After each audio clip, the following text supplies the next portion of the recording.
16 कारण भावना। तीर्थंकर प्रकृति के बंध के लिए 16 भावना भानी होती है, उन्हें ही 16 कारण भावना कहते हैं। आठों कर्मों में तीर्थंकर नाम कर्म सबसे अधिक पुण्यकर्म है। यह पुण्यकर्म कोई कोई व्यक्ति ही उपार्जन कर पाता है। जिस मनुष्य को ऐसी उत्कृष्ट भावना हो कि मैं त्रिलोकवर्ती समस्त प्राणियों का उद्धार करूं, उस भावना सहित 16 भावना हो, उस महान जगत हितैषी पवित्र व्यक्ति के तीर्थंकर प्रकृति का बंध होता है। उस तीर्थंकर प्रकृति के आश्रव की कारणभूत 16 भावनाएं हैं, इस कारण उनका नाम षोडश 16 कारण भावना है।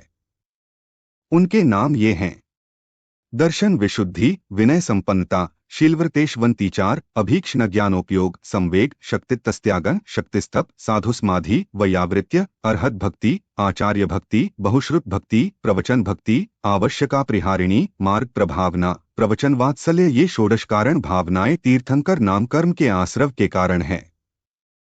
जाने हुए अर्थ को पुनः पुनः चिंतन करना भावना है। ये 16 की 16 ही भाई जाए ये जरूरी नहीं है। केवल पहली दर्शन विशुद्धि भावना भाने से भी तीर्थंकर प्रकृति का बंध होता है, इसलिए उसे सबसे पहले कहा गया है। अगर यह भावना है तो तीर्थंकर प्रकृति का आश्रव हो सकता है। कर्मभूमि के मनुष्य ही केवली या श्रुत केवली के पादमूल में ही तीर्थंकर प्रकृति को बांधते हैं। जो तीर्थ चलाते हैं, तीर्थ का उपदेश देते हैं, वे तीर्थंकर कहलाते हैं। तीर्थंकर भी 2, 3 व 5 कल्याणक वाले होते हैं। जिन्होंने पूर्व भव में तीर्थंकर प्रकृति का बंध कर लिया है, उनके 5 कल्याणक होते हैं। ये तीसरे भव में मोक्ष प्राप्त कर लेते हैं। जिनके वर्तमान मनुष्य पर्याय में भी गृहस्थ अवस्था में तीर्थंकर प्रकृति का बंध हो जाता है, उनके तप, ज्ञान और निर्वाण ये 3 कल्याणक होते हैं। और जिनके वर्तमान मनुष्य पर्याय में मुनि दीक्षा लेकर तीर्थंकर प्रकृति बंधती है, उनके ज्ञान और निर्वाण ये 2 कल्याणक होते हैं। एक दर्शन विशुद्धि, सम्यक दर्शन का निर्मल हो जाना, मोक्ष मार्ग में रुचि दर्शन विशुद्धि है। इसके सम्यक दर्शन के साथ साथ लोक कल्याण की भावना होती है। अगर यह भावना हो, शेष 15 भावना ना भी हो तो भी तीर्थंकर प्रकृति का बंध हो जाता है, लेकिन इस भावना के बिना शेष 15 भावनाएं निरर्थक हैं। ये भावना सम्यक दृष्टियों के होती है, मिथ्या दृष्टियों के नहीं। 2 विनय संपन्नता, रत्नत्रय और उसके धारकों की विनय करना विनय संपन्नता है। इसमें देव शास्त्र और गुरु और उसके धारक ही विनय के पात्र है। जो मोक्ष मार्ग में है, उनकी विनय करनी चाहिए। 03 शीलव्रतेशवंतीचार, शील और व्रतों में अतिचार रहित पालन करना शीलव्रत में अंतिचार भावना है। अहिंसा आदि 5 व्रत है तथा उनके परिपालन के लिए गुणव्रत और शिक्षाव्रत का निर्दोष पालन करना शीलव्रतेशवंतीचार भावना है। 4 अभीक्ष्ण ज्ञानोपयोग, समयग ज्ञान में निरंतर लगे रहना, ज्ञान की आराधना निरंतर करते रहना अभीक्ष्ण ज्ञानोपयोग है। जीवादि पदार्थों को प्रत्यक्ष और परोक्ष रूप से जानने वाले मति, श्रुत आदि 5 ज्ञान हैं। अज्ञान अभाव इनका प्रत्यक्ष फल है तथा हित प्राप्ति अहित परिहार परोक्ष फल है। ज्ञान के द्वारा प्रकार पाषाण में से स्वर्ण को, खान में से हीरा को, दूध में से घी को, तिल में से तेल को पृथक किया जाता है। उसी प्रकार अभीक्ष्ण ज्ञानोपयोग द्वारा कर्मों से निज आत्मा को पृथक कर परमात्म दशा को प्राप्त किया जा सकता है। 5 संवेग, संसार, शरीर और भोगों से विरक्तपना एवं धर्म और उसके फल में अनुराग रखना संवेग भावना है। 6 शक्तितस्त्याग, शक्ति के अनुसार चारों प्रकार का दान देना त्याग है। आहार देने से पात्र को उस दिन प्रीति होती है। अभयदान से उस भव का दुख छूटता है, अत पात्र को संतोष होता है। ज्ञानदान तो अनेक सहस्र भवों के दुख खोन से छुटकारा दिलाने वाला है। औषध दान से भी संतोष प्राप्त होता है। ये चारों दान यदि विधिपूर्वक दिए गए हैं तो त्याग कहलाते हैं। 7 शक्तितस्तप, अपनी शक्ति को नहीं छिपाकर कायक्लेश आदि 12 तपों को करना शक्तितस्तप है।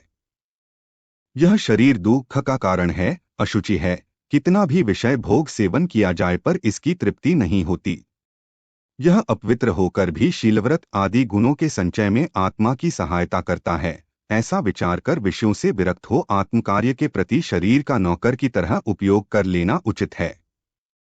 अत जिनमार्ग से अविरुद्ध कायक्लेश आदि करना तप है। तप से कर्मों की निर्जरा होकर आत्मा स्वस्थ होती है। 8 साधु समाधि अनेक व्रतादि सहित मुनिगण के तप आदि में होने वाले विघ्नों को दूर करना, उनके संयम की रक्षा करना साधु समाधि भावना है।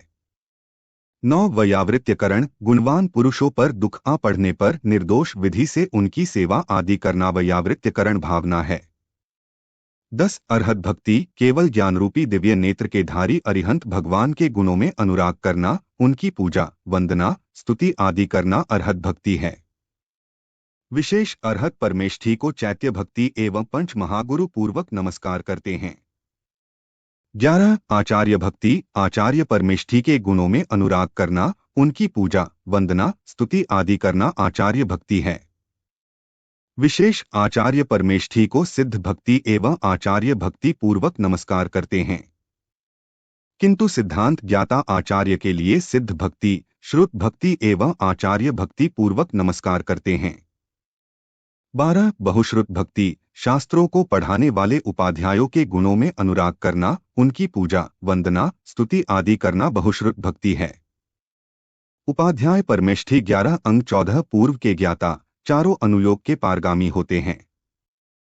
विशेष उपाध्याय परमेष्ठी को सिद्ध भक्ति एवं श्रुत भक्ति पूर्वक नमस्कार करते हैं।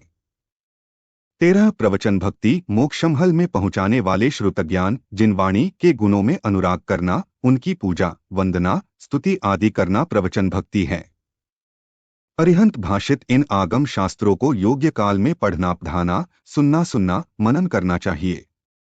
विशेष जिनवाणी को श्रुत भक्ति पूर्वक नमस्कार करना चाहिए। 14 आवश्यक अपरिहाणी 6 आवश्यक क्रियाओं को यथासमय करना आवश्यक अपरिहाणी भावना है। सामायिक चतुर्विंशतिस्तव वंदना प्रतिक्रमण प्रत्याख्यान और कायोत्सर्ग ये 6 आवश्यक हैं।